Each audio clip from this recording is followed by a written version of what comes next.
Muy bien, vamos a resolver el problema que está apareciendo aquí en la pantalla. Cuando consideramos una partícula que está descrita por esta función de onda, esto es multiplicación, no es una función como tal, sino es n multiplicando a x más y más z.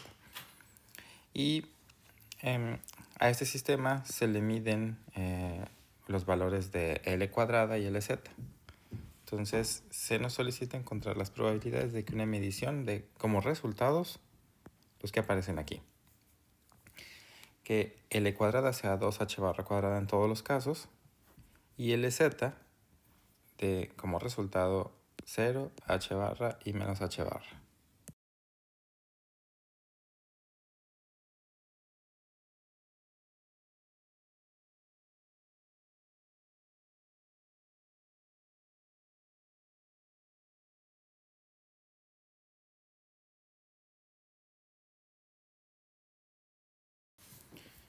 Para resolverlo haremos lo estándar, que es una transformación de coordenadas. Aquí en la pantalla aparecen la transformación a coordenadas esféricas.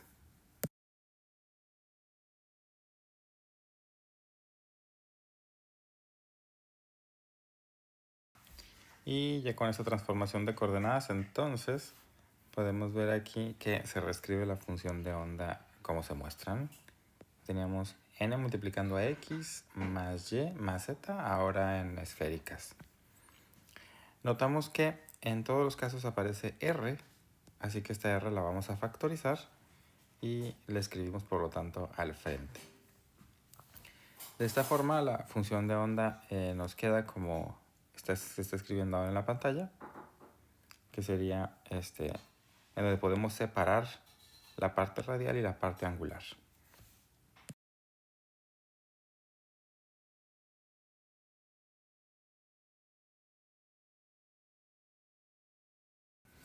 Y que es justo como está representado aquí. Ahí tenemos la función de onda escrita como un producto de una parte radial y una parte angular. Como lo que nos interesa únicamente está relacionado con la parte angular, pues vamos a considerar que la parte radial se encuentra normalizada y vamos a separar la parte angular, en donde pues nos va a faltar incluir una constante de normalización, aquí escrita como esta n cursiva, ¿no?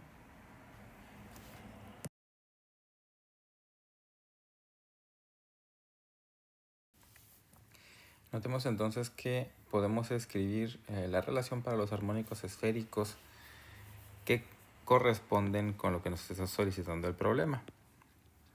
Entonces, el armónico que corresponde con este resultado es el y11. También requerimos el y1 menos 1 y el y10. Entonces, los vamos a escribir aquí para ver si podemos reescribir la función de onda en términos de dichos armónicos. Aquí tenemos ya los tres armónicos esféricos necesarios y notamos que de forma directa no corresponden con la parte angular, pero si hacemos combinaciones lineales compuestas por sumas y restas del y11 y el y1 menos 1, podemos notar lo siguiente.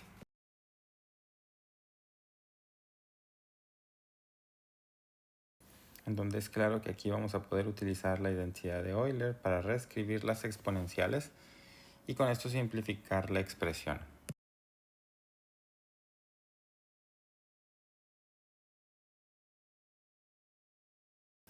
Entonces aquí podemos ver que cuando lo sumamos nos da como resultado esta expresión, que esta sí aparece en la función de onda, ¿verdad? Vemos que tenemos acá seno de teta coseno de phi y es precisamente la suma de estos dos armónicos. Vamos a hacer lo mismo para la resta de los mismos armónicos y vemos que podemos obtener el siguiente resultado. Entonces ahora sí, utilizamos las relaciones obtenidas para reescribir la función de onda. Bueno, entonces comenzamos con seno de teta coseno de phi, que vemos que lo tenemos aquí. Entonces lo único que hay que hacer es despejar este término y sustituirlo acá. Entonces podemos observar que el despeje de eso nos da esta suma de armónicos multiplicado por el recíproco de esta cantidad, ¿no? Y el recíproco de esta cantidad es el que aparece aquí. Menos 1 entre raíz de 2 y pues la raíz de 8pi sobre 3.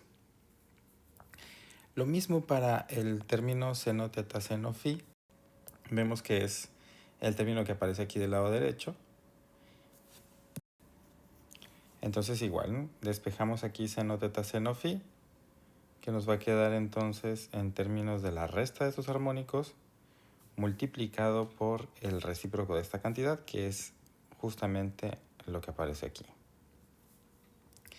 Y nos falta finalmente el término coseno de teta, y vemos que el término coseno de teta es directamente el armónico y10. Entonces podemos por lo tanto escribirlo igual despejando de aquí coseno de teta y nos da por lo tanto esta expresión que está acá, ¿no? Bueno, ya con la función de onda aquí escrita en términos de los armónicos esféricos, nos falta normalizarla, ¿no? Vamos a tomar únicamente la dependencia angular y notamos que esta dependencia angular tiene el factor común raíz de 4pi tercios, que es el que vamos a escribir acá factorizado. Una vez factorizando este término, vamos a reescribir la función de onda como está apareciendo ahora aquí. Entonces, ya reescrita la función de onda de esta forma, nos queda en una expresión más sencilla, en donde ahora podemos observar, por ejemplo, que para este primer término, ahora únicamente tenemos que escribir como factor raíz de 2 entre 2. Lo mismo para el segundo término, como hemos factorizado este raíz de 4pi tercios, pues es igual, ¿no? Nos quedaría entonces este raíz de 2 y el último término y10. Usamos el truco de siempre, que es que esta constante la vamos a absorber dentro de la constante de normalización y simplemente reescribiremos la parte angular de la función de onda, como multiplicando todo esto por una sola constante que nos falta determinar. Al mismo tiempo, vamos a expandir esta expresión y juntar los términos y11, y1-1 y y10.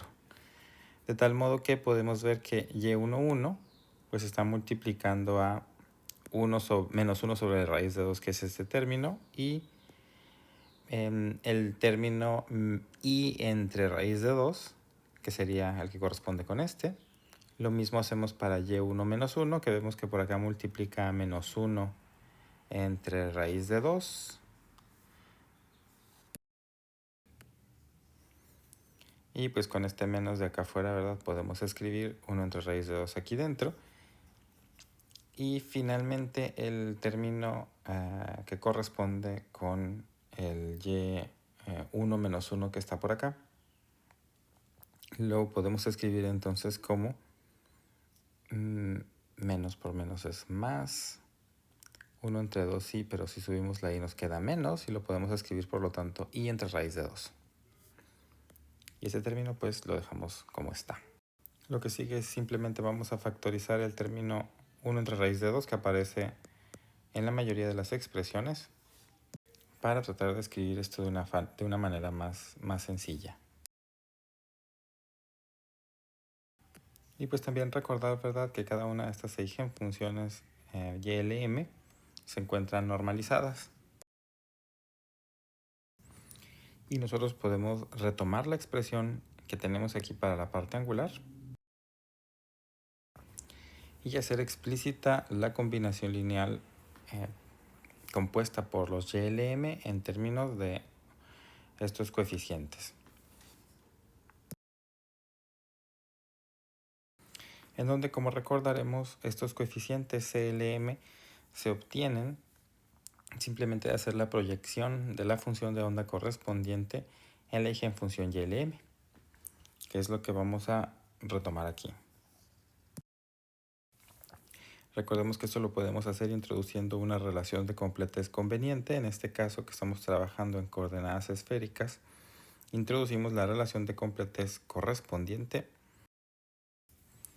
que nos permite escribir aquí los gets y los brad que teníamos acá del lado izquierdo, como estas funciones continuas, ylm conjugado de teta y phi, y pues la función de onda está hi de teta y phi, ¿no?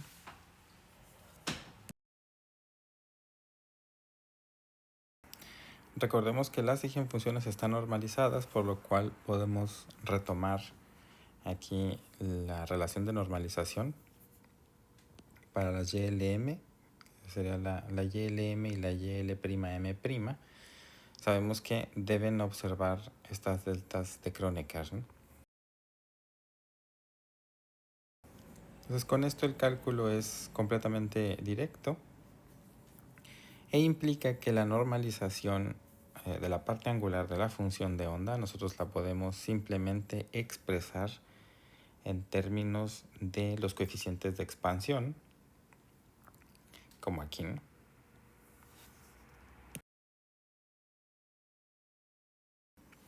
Vamos a reescribir entonces la función de onda únicamente colocando los coeficientes CLM, y de esta manera la parte angular nos queda bastante simplificada. Podemos observar que la parte angular va a ser simplemente lo que está apareciendo por acá.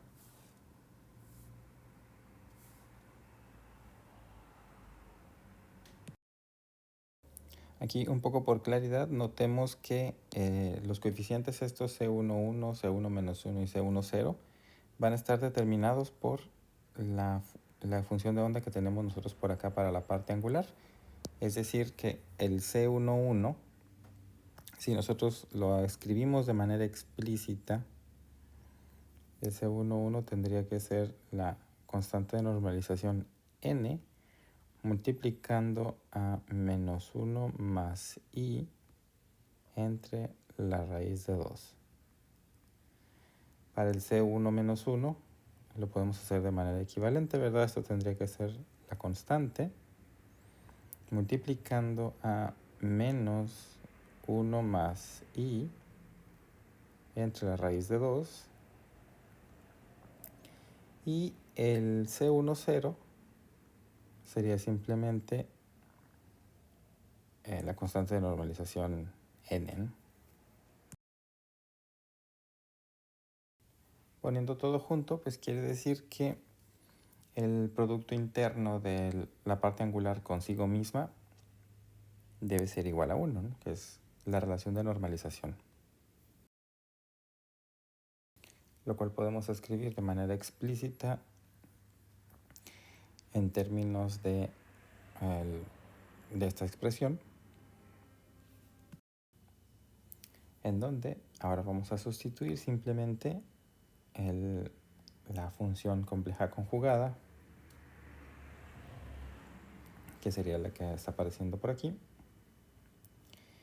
Y para el lado derecho, para el ket, la correspondiente función sin conjugar, que es esta misma función continua, ¿no? Aquí la dependencia teta phi se quitó simplemente por que escribir las funciones de manera más compacta, pero recordemos que las y, lm pues dependen de teta y de phi. Con esto y considerando la ortonormalidad de las funciones,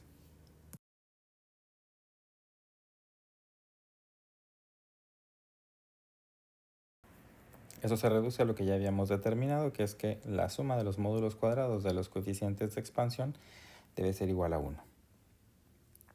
Como ya tenemos estos coeficientes de la expansión, pues resolver esta sumatoria es algo completamente directo, ¿no?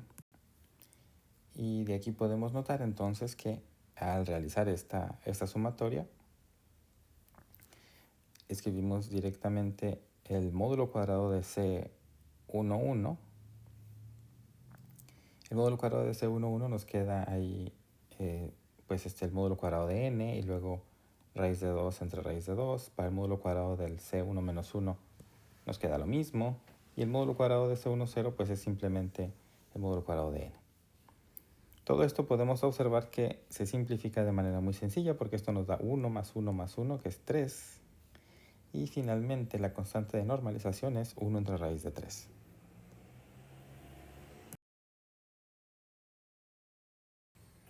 Con todo esto, el cálculo de las probabilidades solicitadas se puede realizar de manera, ahora sí, muy sencilla.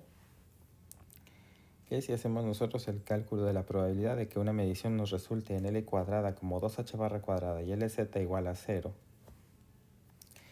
lo cual nosotros escribimos en términos de la proyección de la parte angular en la función y10, obviamente módulo cuadrado, vemos que esto representa el coeficiente de expansión pues C10 módulo cuadrado, ¿no? Y como así ya lo conocemos, pues significa que precisamente esa probabilidad tendría que ser tal cual 1/3, ¿no? Por lo cual podríamos nosotros decir que para fines prácticos el cálculo de las diversas probabilidades, ahora que está escrita la función de onda en términos de una combinación lineal de los armónicos esféricos, es simplemente los módulos cuadrados de estas cantidades, los cuales ya nosotros tenemos determinados ahora que hemos calculado la constante de normalización. Entonces, para fines prácticos, esto es simplemente el C10 módulo cuadrado, que es igual a 1/3.